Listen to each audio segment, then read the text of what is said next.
नमस्कार, आप देख रहे हैं न्यूज़ फॉर नेशन और मैं हूं सांत्वना आपके साथ। अब से कुछ ही देर में बजट पेश होने जा रहा है और इस देश के बजट का इंतजार पूरे देशवासियों को है। ऐसे में क्या ये चुनावी बजट होगा? क्या इस बजट से आम जिंदगियों पर इस साल कैसा प्रभाव पड़ेगा? इस वक्त हम न्यूज़ फॉर नेशन के न्यूज़ रूम में हैं, जहां पत्रकार बैठे हैं और इनसे आज हम राय लेंगे। इनसे हम जानेंगे कि इस साल का बजट जब पेश हो तो उसमें कौन कौन सी चीज़ें जुड़े, इनकी क्या राय है, देश में कौन कौन सी चीज़ें सस्ती होनी चाहिए और आम जिंदगियों पर जो अब प्रभाव पड़ रहा है महंगाई का, वो कम कैसे हो। एक एक कर बातचीत कर सभी पत्रकारों से जानेंगे इनकी क्या राय है, सरकार से इनकी क्या मांग है। चलिए शुरू करते हैं। सबसे पहले हमारे साथ विवेका जी हैं। बजट सत्र की शुरुआत हो चुकी है। बजट अब से कुछ ही देर में पेश होने जा रहा है निर्मला सीतारमण के द्वारा। आप सबसे पहले अपनी राय क्या रखना चाहेंगे? देखिए, देश में कल बजट पेश होना है और बजट को लेकर के हर वर्ग की अपेक्षा होती है कि मेरे लिए कुछ खास हो, चाहे वो मध्यम वर्ग हो, किसान हो, बेरोजगार हो, नौजवान हो या फिर अन्य लोग हों। तमाम लोगों की अपेक्षा होती है कि मेरे लिए बजट हो। मध्यम वर्ग जो मिडिल क्लास है वो चाहता है कि जो जिस तरीके से महंगाई हाल के दिनों में बढ़ी है, खाद्य पदार्थों में जिस तरीके से वृद्धि हुई है या फिर अन्य जगहों पर जिस तरीके से वृद्धि हुई है, तो महंगाई कम हो। महिलाओं की मांग होती है यह है कि जो किचन का सामान है, खाद्य पदार्थ है, उनकी मूल्य में कमी आए। मिडिल क्लास चाह रहा है कि जो इनकम टैक्स रिटर्न का जो स्लैब है, जो लंबे समय से कई सालों से 5 लाख पर आकर के सिमट गया, उसे 10 लाख या फिर 5 लाख से आगे बढ़ाई जाए। तो इस तरीके की मांग है। किसानों की अपेक्षा है इस बजट से कि हमारे लिए कुछ खास हो। नरेंद्र मोदी की सरकार ने किसानों से वादा किया था कि हम आपकी आमदनी जो फसल है उससे हम दूना मूल्य देंगे, लेकिन वैसा तो कुछ हुआ नहीं। तो हर किसी की अपेक्षा होती है, हम लोगों की भी अपेक्षा है, आम जो भी लोग हैं तमाम लोगों की अपेक्षा है। खास करके आम बजट से तो अपेक्षा है ही। अब तो आम बजट में ही रेलवे का भी बजट आ गया है, तो बिहार को रेलवे से भी काफ़ी अपेक्षाएं हैं कि कई ऐसे प्रोजेक्ट्स हैं जो लंबे समय से अटके हुए हैं। आप देख लीजिए, औरंगाबाद से लेकर के बिहटा रेलखंड है, सुगौली से लेकर के हाजीपुर का जो रेलखंड है, लंबे समय से इसी तरीके से पेंडिंग है। अटल जी की सरकार में इन योजनाओं की शुरुआत हुई थी, नींव रखी गई थी, फिर लालू प्रसाद यादव ने उसका रेल मंत्री रहते शिलान्यास किया, लेकिन आज तक उसमें पैसा सिर्फ 2-4 करोड़ दे करके सिर्फ जिंदा रखा जाता है। तो उन तमाम योजनाओं बिहार के लोगों की अपेक्षा है कि उन योजनाओं को फिर से उसमें पैसा दिया जाए और उसमें डेवलपमेंट हो। तो रेलवे सेक्टर में बिहार को भी काफ़ी अपेक्षा है कुछ हो इस बार। आम बजट की अगर बात करें तो आटा, चावल, रोटी जिस तरीके से उसकी मूल्य वृद्धि हुई है, पेट्रोलियम पदार्थ की मूल्य वृद्धि हुई है, उसमें कमी नहीं आ रही है, जबकि अंतर्राष्ट्रीय मूल्य में पेट्रोलियम पदार्थों की कीमत में कमी आई है। बावजूद देश में पेट्रोल और डीजल के दाम में कमी नहीं हो पा रही है। तो इन तमाम बातें हैं, इन तमाम चीज़ों को लेकर के लोगों की अपेक्षा है कि कुछ कम हो। अब तक तो आप देखिए कि पिछले बजट में कुछ उस तरीके की घोषणाएं नहीं की गई थी। अब 2024 में जबकि लोकसभा के चुनाव हैं, उसके पहले का यह फुल फ्लेज का यह बजट है, क्योंकि 2024 में जब बजट पेश होगा तो आंशिक बजट होगा, इस बार फुल बजट है। तो वैसी स्थिति में हो सकता है कि नरेंद्र मोदी की सरकार कुछ लोक लुभावन घोषणाएं करे।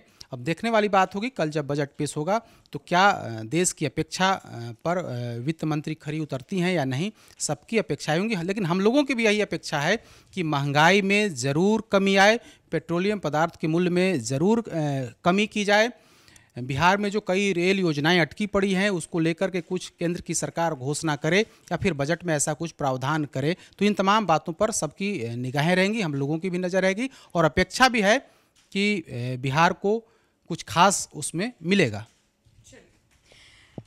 बात हो गई देश से लेकर बिहार तक की, जहां बिहार की रेल परियोजनाओं पर भी बातचीत हुई। हमारे साथ देवांशु है।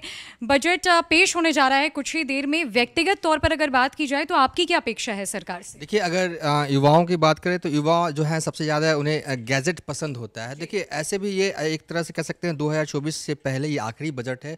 9 राज्यों में चुनाव होने हैं, तो जाहिर तौर पर एक ऐसा बजट पेश करने की कोशिश करेगी मोदी सरकार जिसमें कि जो लोग हैं, आम जो जनता है, उससे कनेक्ट किया जाए। जनता से कैसे कनेक्ट किया जाएगा बजट के जरिए, यानी कि छोटी छोटी चीज़ें हैं उस पर महंगाई जो है वो कम कर दिया। सबसे पहले तो पेट्रोल और डीजल की कीमतों में जिस तरीके से 2-3 सालों में इजाफा हुआ, उसका असर कहीं ना कहीं पूरे मिडिल क्लास पे पड़ा है। पेट्रोल और डीजल की कीमतों में इजाफा हुआ, उसका असर ये हुआ कि खाद्य पदार्थों में भी कीमतों में जो है वो असर हुआ। देखने को मिला कि खाने या पीने की चीज़ें कोई सामान है वो भी इसमें भी बढ़ोतरी हुई, और खासकर मोबाइल हो, कंप्यूटर हो, टीवी हो, लैपटॉप हो, सभी चीज़ों में एक तरह से कीमतों में उछाल हुआ है बीते 2-3 सालों में। तो उम्मीद है कि सरकार इस तरीके का बजट लेकर आएगी जिससे इन सब चीज़ों की कीमतों में एक तरह से कह सकते हैं थोड़ी ही बहुत लेकिन कमी आए। तो ये एक बड़ी उपलब्धि सरकार की होगी। और क्योंकि 9 राज्यों में चुनाव होने हैं, और क्योंकि चुनाव 9 राज्यों में होंगे और 9 राज्यों में अगर चुनाव बीजेपी जीतती है तो कहीं ना कहीं 2024 से पहले एक बड़ा कॉन्फिडेंस जो है वो बीजेपी को आएगा।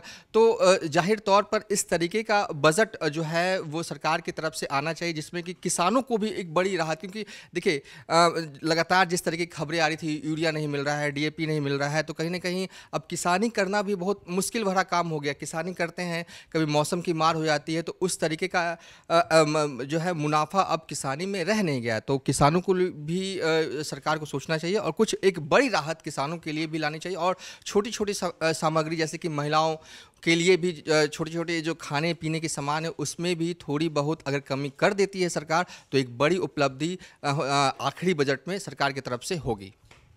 मतलब कि रोज़मर्रा की ज़िंदगी में लोगों को राहत मिलना चाहिए, तभी महंगाई कम हो सकेगी और लोगों का झुकाव सरकार की तरफ हो पाएगा। चलिए आगे बढ़ते हैं, बात करते हैं कौशलेंद्र जी से। ये सारी बातें तो हो गई, रेल परियोजनाओं की बातें हो गई, महिलाओं की बातें हो गई, चुनाव आने को है। साल 2024 में लोकसभा का चुनाव होना है और उससे पहले इस बजट सत्र को और ये जो बजट पेश किया जाने वाला है उसे बेहद अहम माना जा रहा है। तो इस सिरे से आपको क्या लगता है? देखिए, अगर सिर्फ 2 पंक्ति में इसे समझना चाहती हैं तो ये ऐसे है ना कि ये हम तो मध्यम वर्गीय परिवार से हैं और हमारा तो कुछ अनुमान है चूँकि सरकार के हाथ में है कि आखिर वो क्या करती है। लेकिन 2 पंक्ति में अगर इसे समझें ऐसे तो मेरा अनुमान जो है कि इस बजट, मेरी मांग जो है, हो सके ये बजट कुछ कमाल कर जाए, किसानों, गरीबों, बेरोज़गारों और महिलाओं, गृहिणियों को खुशहाल कर जाए। सवाल है कि हम प्रतिदिन जीते हैं, आप प्रतिदिन आती हैं, रैपिडो से आती हैं, वो महंगा हो गया। LPG घर में लेते हैं वो 1100 रुपये 400 रुपये होता था। आटा, दाल, चावल, खाने के सामान पे भी दाम बढ़ गया। इसी तरह से आप प्रतिदिन दवा देख लीजिए, बच्चों का फ़ी देख लीजिए, किताबों पे बढ़ गया, तो इसी तरीके से ट्यूशन फ़ी बढ़ गया स्कूल का। तो एक बड़ा सामान्य सा जो हम लोगों का मध्यम वर्गीय परिवार का जीवन है, जहाँ पैसे का बहुत वैल्यू होता है, अगर थोड़ा सा भी पूरी ज़िंदगी चरमरा सी जाती है। लेकिन मुझे ऐसा लगता है कि अब जैसे एक इनकम टैक्स स्लैब होता है तो वो 5 लाख तक है, उसे 10 लाख तक होना चाहिए, क्योंकि पैसे का अब मूल्यन हुआ है डॉलर के हिसाब से भी और मार्केट में भी वो दिख रही हैं। तो मूल है कि अब हम पूरे देश की जनता है, मध्यम वर्गीय परिवार से हम लोग आते हैं और पत्रकार हैं तो पैसा खर्च होता है। तो जिन चीज़ों के बारे में हम कहें कि किसान, गरीब, बेरोज़गार और गृहिणी जो आधार स्तंभ हैं, उनके वोटर भी हैं, उनका ख्याल रखा जाना चाहिए कि इस बजट में कैसे उनको संतुष्ट किया जाए, उनके खर्चे को रोका जाए। चुनावी बजट है, सरकार ऐसा लगता है, जैसा देवांशु ने भी कहा कि 9 राज्यों में चुनाव है और आने वाले साल में भी चुनाव है। तो जाहिर सी बात है कि अब ये किस तरीके का बजट पेश होता है, लेकिन होना यही चाहिए कि जो सामान्य ज़िंदगी में कम से कम रोज़मर्रा की चीज़ें हैं उस पर सरकार थोड़ा सा कृपा कीजिए। सरकार के सामने कृपा करने की बातें हो रही है। बढ़ते हैं प्रियदर्शन जी की तरफ। पत्रकार हैं आप और आम जनता का एक हिस्सा हैं, इस बजट सत्र को कैसे देख रहे हैं और जो बजट कुछ ही देर में पेश होने जा रहा है उसे आप किस तरीके से देख रहे हैं? आपकी क्या अपेक्षा है, 2 शब्दों में बता दीजिए। बजट में जैसा सीधी सी बात है कि हर व्यक्ति चाहता है कि महंगाई पर नियंत्रण हो उदाहरण अगर आप लेंगे तो वर्ष 2014 में जो प्रति 10 ग्राम सोना 28,000 रुपये प्रति 10 ग्राम हुआ करता था, वह वर्ष 2023 में 58,000 रुपये प्रति 10 ग्राम हो चुका है।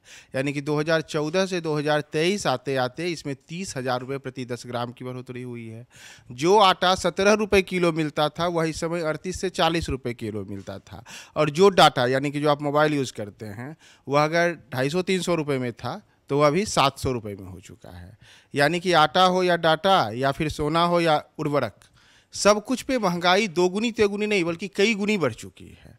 तो ऐसे में सबकी अपेक्षा होगी कि चाहे महंगाई पर नियंत्रण की दिशा में यह बजट हो, जिस विजन डॉक्यूमेंट को पेश करने की बात बार बार केंद्र सरकार की ओर से वर्ष 2014 से किया जा रहा है, उसमें विजन डॉक्यूमेंट ऐसा हो, क्योंकि पिछले वर्षों के दौरान बार बार बजट सत्र पेश करते हुए कहा गया कि यह बजट नहीं, यह विजन डॉक्यूमेंट है। तो यह विजन डॉक्यूमेंट ऐसा हो जो वास्तव में कुछ विजनरी सोच के साथ है, कुछ ऐसी अपेक्षाएं जो जनता की हों, जिससे जनहित की बातें हों। जन की बात हो, मन की बात तो हम लोग अक्सर महीने महीने सुन ही लेते हैं। तो वैसी कुछ बातें सामने आए, और आगामी जो लोकसभा का चुनाव है, इस वर्ष जो आने वाले विधानसभा के कुछ चुनाव हैं, तो स्वाभाविक है कि केंद्र सरकार इन चुनावों को ध्यान में रख करके ही एक लोक लुभावन बजट पेश कर सकती है। देखना है कि क्या लोक लुभावन बजट पेश होता है, या फिर उसी पुराने ढर्रे पर किसी विजन डॉक्यूमेंट का नाम दे करके और महंगाई का नया गुलदस्ता पेश कर दिया जाता है। कल हम लोग देखेंगे वित्त मंत्री जी क्या करेंगे। जन की बात होनी चाहिए, मन की बात तो हम हर महीने ही सुनते हैं। बढ़ते हैं हमारे सीनियर रोहित के तरफ। आप बताइए, आपने काफ़ी नज़दीक से देखा है बजट सत्र को, आपका इतने सालों का अनुभव है, काफ़ी बातें हुई है विभिन्न कैटेगरीज़ में। आपको क्या लगता है इस बार का बजट सत्र कैसा होना चाहिए? देखिए, 2-3 चीज़ें। पहली तो कि 24 में जो इन्होंने वायदा किया था कि रोज़गार देंगे, तो रोज़गार पे बहुत काम नहीं हुआ। और सरकार, मतलब मैं मानता हूँ कि महंगाई तो एक विषय है जिसकी आप धीरे धीरे आदत हो जाती है लोगों को, लेकिन रोज़गार एक ऐसा मसला है जो कि देश को जला रहा है अंदर अंदर। बिहार जैसे राज्य में जहाँ पर इतनी बड़ी संख्या में लोग फॉर्म भरते हैं, कोई केंद्रीय भर्ती निकल नहीं रही है बड़ी पैमाने पर, जहाँ पे बहाली होनी चाहिए। राज्य के स्तर पर जो राज्य के रिसोर्सेज से वहाँ पे बहालियाँ हो रही हैं, तो बहाली की प्रक्रिया को तेज किया जाए, ये सबसे मूलभूत बात है। कि सरकार ने हर साल करोड़ से ज़्यादा नौकरी देने की बात कही थी, और अब आप ऑलमोस्ट 9वें साल में हैं और नौकरी बिल्कुल नगण्य आप कह सकते हैं मिला, बेरोजगारी बढ़ी है। तो इस पर ध्यान देना चाहिए। भारत एक बड़ा एक मार्केट बना है, तो यहाँ पे जो छोटे कारोबारी हैं उनके लिए ऐसे अवसर पैदा होने चाहिए ताकि वो अपना कारोबार कर पाएँ। चिकित्सा बहुत महंगी हो गई है यहाँ। सरकार ने हालांकि कुछ क्षेत्रों में चीज़ों को कम किया, सब जो कीमतें हैं उसमें गिरावट आई है, लेकिन उन कीमतों को और मतलब कम करना चाहिए। क्योंकि देखिए, खाना पीना और शिक्षा और स्वास्थ्य ये बुनियादी चीज़ें हैं, और अगर ये महंगी है तो आप समझिए कि सब कुछ महंगा है। पेट्रोल की कीमतें बहुत बढ़ी हैं। ऐसे वक्त में भी जब कोरोना काल में या फिर उसके बाद भी जो अंतर्राष्ट्रीय बाज़ार है वहाँ से कीमतें कम हुई हैं, तो इसको कम करना चाहिए। क्योंकि इसका सीधा असर एक आम आदमी पर होता है। जैसे 2 रुपये भी पेट्रोल की कीमत बढ़ती है तो हर चीज़, खाने पीने से लेकर हर चीज़ महंगी हो जाती है। तो इस पर सरकार को ध्यान देना चाहिए। और जो मेरी समझ है कि क्योंकि जो गृहिणियाँ हैं, खासकर क्योंकि हम लोग सब लोग परिवार से जुड़े हुए लोग हैं, और LPG हो, खाने पीने में चावल दाल आटा गेहूँ कुछ भी आप देखिए हर चीज़ महंगी हो गई, सरसों का तेल इतना महंगा हो गया। तो इन चीज़ों पर सरकार सिर्फ वो बड़ी बड़ी बातें ना करे, बल्कि इस बार के बजट में ऐसे प्रावधान होने चाहिए कि इन चीज़ों के दाम कम हों, फ़ायदा किसानों को मिले, आम लोगों को मिले, और हर कोई जो है इस देश के, क्योंकि प्रधानमंत्री नरेंद्र मोदी या उनकी सरकार लगातार कहती है कि अमृत काल है, तो इस अमृत काल में हर आदमी का शोषण करके इस अमृत काल को ना मनाया जाए, बल्कि हर आदमी इसमें शामिल हो। इसलिए ज़रूरी है कि हर आदमी को साथ लेके चला जाए, क्योंकि सरकार का नारा है सबका साथ सबका विकास वाली बात। तो सबका विकास तभी संभव है जबकि उनके ऊपर जो आर्थिक बोझ सरकार डाल रही है, जिस तरीके से लगातार उनसे टैक्स वसूला जा रहा है और लगातार उनको महंगाई की ओर धकेला जा रहा है, तो इससे बचाने के उपाय हो इस बजट में। और क्योंकि अंतिम बजट है, साल 2019 की सरकार जो आई है, उसके बाद अगले साल जो है जब लोकसभा के चुनाव होंगे तो उसके पहले कई राज्यों में विधानसभा के चुनाव हैं। सरकार अमूमन चुनाव के इर्द गिर्द बजट बनाती है, तो इस बार बजट चुनावों के हिसाब से आम लोगों को ध्यान में रख करके बनाया जाना चाहिए। बढ़ते हैं स्वाति की तरफ। स्वाति, आप यहाँ बैचलर रहती हैं, बजट पेश होने जा रहा है, मन में काफ़ी चीज़ें घूम रही होंगी, क्या लगता है इस बार आपकी क्या मांग है? जी, यहाँ सब ने रोटी, कपड़ा, मकान, रोज़गार सारी चीज़ों की बात कर दी, लेकिन सुरक्षा भी एक इम्पॉर्टेंट चीज़ है। तो आई वांट कि डिफेंस सेक्टर के लिए जो लास्ट टाइम 25% राशि का इजाफा किया गया था, उससे अब ये ज़्यादा किया जाए और डिफेंस सेक्टर को लेकर मोदी सरकार कुछ ज़्यादा सोचे। I want this. चलिए, डिफेंस सेक्टर को लेकर मोदी सरकार ज़्यादा सोचे। श्वेता हमारे साथ है। श्वेता, आप बताइए कि क्या लगता है इस बार का बजट कैसा पेश होगा और आपकी पर्सनल तौर पर अगर देखी जाए तो क्या अपेक्षा है सरकार से? मुझे गवर्नमेंट से ज़्यादा कुछ तो नहीं है। नॉर्मल सब तो यही बोल रहे हैं कि पेट्रोल का दाम कम होना चाहिए। नॉर्मल जो डेली लाइफ के हमारे यूज़ करने की चीज़ है, फिर वो सरसों तेल हो या फिर सब्जी हो, ये सारी कम होनी चाहिए। अगर आप नॉर्मल घर की लेडी से पूछिएगा तो उन्हें ज़्यादा कुछ बजट के बारे में पता तो होता नहीं है, लेकिन वो बस इतना ही चाहती हैं गवर्नमेंट से कि उनका जो गैस सिलेंडर का दाम है वो कम हो, वो जो डेली सब्जी लाने जाती हैं उनमें कम हो, क्योंकि वो इसी चीज़ से गवर्नमेंट को जज करती हैं। और अगर आप मेरी बात करें तो कहीं कहीं गर्ल्स के लिए थोड़ा मेकअप का जो सामान है उसमें थोड़ा अगर हमें छूट मिलता तो ज़्यादा ज़रूरी था, क्योंकि हम मीडिया के सेक्टर से हम बिलोंग करती हैं और हम एज अ एंकर हैं, तो हमारे लिए मेकअप बहुत इंपॉर्टेंट है। हमारे लिए क्या, मुझे लगता है इनफैक्ट हर लड़कियों के लिए मेकअप बहुत ज़्यादा इंपॉर्टेंट है। तो मेकअप में अगर थोड़ी छूट मिलती तो फिर हमें भी थोड़ा अच्छा लगता। मेकअप में छूट मिलनी चाहिए। राजगीर सर हमारे साथ हैं। सर, घूम जाइए इधर और बताइए इस बार के बजट सत्र से आपको क्या उम्मीद है? देखिए, हर आदमी की ज़रूरत होती है रोटी, कपड़ा, मकान, और उसमें एक अनिवार्य चीज़ और जुड़ गया है, शिक्षा। तो ये चारों चीज़ कम से कम सस्ता होने चाहिए ताकि आम लोगों को ये सुलभ हो सके। और इसमें महंगाई को यदि कम किया जाए तो आम लोगों तक इसकी पहुंच हो सकती है। और देखिए, बजट को सबसे आसान शब्दों में समझने के लिए तुलसीदास ने कहा था कि मणि माणिक्य सस्ते किए, सहजे त्रिजल नाज, तुलसी सोई जानिए, राम गरीब नवाज। मतलब विलासिता की जो चीज़ें हैं उसको आप महंगी कर दे तो कोई ज़्यादा फर्क नहीं पड़ता है, लेकिन जो आम लोगों तक जो चीज़ें पहुंचनी चाहिए उसको सस्ती करे सरकार। रोटी, कपड़ा, मकान, डीजल, पेट्रोल, गैस, ये मध्यम वर्गीय की चीज़ें हैं, इसलिए इस पर टैक्स कम करने चाहिए सरकार को, सस्ती करनी चाहिए। जो सरकार का मुद्दा है, अभी महंगाई से आम लोग त्रस्त हैं, इसे सब लोगों को राहत मिल सकती है। बजट में सरकार को इस पर ध्यान देना चाहिए।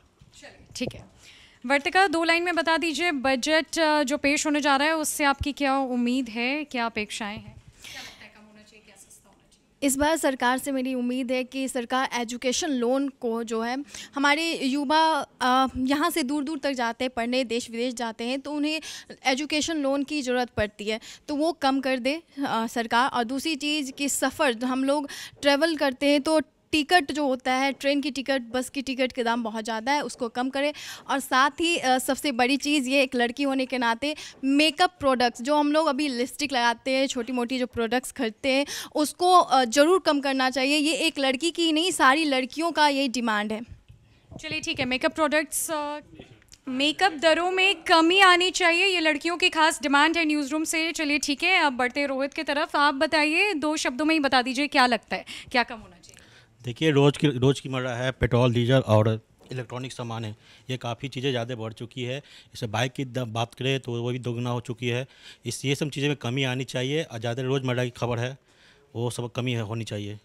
वंदना है हमारे साथ बातचीत करने के लिए। काफ़ी मुद्दों पर बात हो गई, पेट्रोल, डीजल, मेकअप, रोज़ी रोटी, कपड़ा, मकान। आप एक बैचलर हैं, अकेले रहती हैं, रोज़मर्रा की ज़िंदगी में काफ़ी परेशानियों का सामना करना पड़ता होगा आपको। इस बार के बजट सत्र से क्या उम्मीद है, क्या सस्ती होनी चाहिए चीज़ें? खुद वित्त मंत्री जो हैं वो एक महिला हैं, और महिला होने के नाते मेरा उनसे यही आग्रह होगा कि छोटी छोटी चीज़ों को ख़ास तौर पर ख्याल रखा जाए। क्योंकि जिस तरह से लोग राशन की दुकानों पे जाते हैं, तो उन छोटी छोटी चीज़ों पर अगर वो ख्याल रखेंगे और अगर उन चीज़ों का अगर दाम अगर देखा जाए तो उसमें भी अगर घटती है तो लोगों के जेब पे ज़्यादा असर नहीं पड़ेगा। अधिकतर महिलाएँ खासतौर से जो राशन का सामान खरीदने जाती हैं, आटा हो, चावल हो, दाल हो, कई चीज़ों का जैसे या फिर कपड़े की ही बात कर लीजिए या फिर कई चीज़ों का, पढ़ाई से लिखाई से हर तरीके का, तो छोटी छोटी चीज़ों में अगर वो राहत देते हैं तो इससे बहुत बड़ी राहत मिल सकती है लोगों को, क्योंकि महंगाई पहले ही लोगों की कमर तोड़ रखी है। तो इस बार मेरा उनसे आग्रह है और हाथ जोड़ करके मेरा उनसे विनती है कि इन चीज़ों पर थोड़ा सा वो गौर करें। चलिए ठीक है। जनता को ज़्यादा बड़ी चीज़ों से मतलब नहीं है, जनता को उन छोटी छोटी चीज़ों से मतलब है जिनके दरों में कमी आनी चाहिए, रोज़मर्रा की ऐसी चीज़ें जिनका वो हर दिन इस्तेमाल करते हो। भारत की जनता ये चाहती है कि सरकार उन्हें राहत दे, महंगाई उनकी कमर तोड़ रही है। इतना ही नहीं, महिलाओं की भी जो है काफ़ी अपेक्षाएं हैं इस बजट को लेकर। अब देखने वाली बात तो ये होगी कि जो बजट अब से कुछ ही देर में पेश होने जा रहा है वो भारत की जनता के हित में होगा या नहीं। ऐसा इसलिए क्योंकि चुनाव सर पर है और चुनाव से पहले ये बजट सत्र बेहद अहम माना जा रहा है। फिलहाल के लिए इस खबर में इतना ही। नमस्कार।